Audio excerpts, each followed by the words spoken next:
Toy indray ny mety toetry ny andro eny an-dranomasina ny alatsinainy 7 novambra amin'ny 9 ora maraina hatramin'ny talata 9 novambra 2024 amin'ny 9 ora maraina.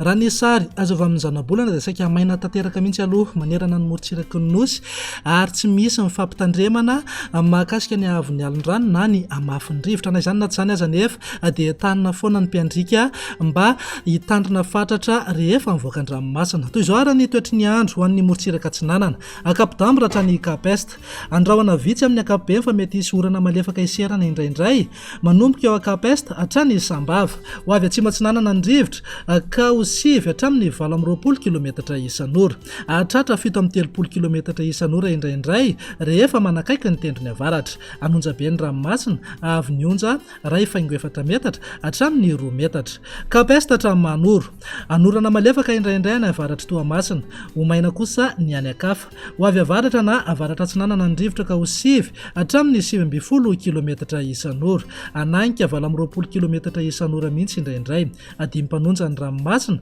anonja be indraindray avy ny onja ray hatramin'ny 2 metatra sasany. Manoratra ny taolanaro andrahona vitsy ho avy avaratra somary avaratra atsinanana ny rivotra ka ho sivy hatramin'ny 20 kilometatra isan'ora hatratra 7 kilometatra isan'ora any atsimony vangain-drano. Anonja be ny ranomasina avy ny onja 1.2 metatra hatramin'ny 2 metatra. Taolanaro hatrany Cap Sainte-Marie andrahona vitsy ho avy avaratra atsinanana ny rivotra ka ho 20 hatramin'ny 17 kilometatra isan'ora. Anonja be ny ranomasina avy ny onja 2 metatra sasany hatramin'ny 2 metatra. Ho an'ny morontsiraka andrefana manomboka eo Cap Sainte-Marie hatrany Cap Saint-Vincent andrahona mitsitokotoko ho avy atsimo na atsimo andrefana ny rivotra ka ho sivy hatramin'ny 20 kilometatra isan'ora hatratra 20 kilometatra isan'ora indraindray ny faritra atsimo. Dimy mpanonja ny ranomasina anonja be indraindray avy ny onja ray hatramin'ny 2 metatra sasany. Cap Saint-Vincent hatrany Cap Saint-André anorana tandrifindraona amin'ny voamaraina fa hisavo miandalana ihany rehefa misandratrandro.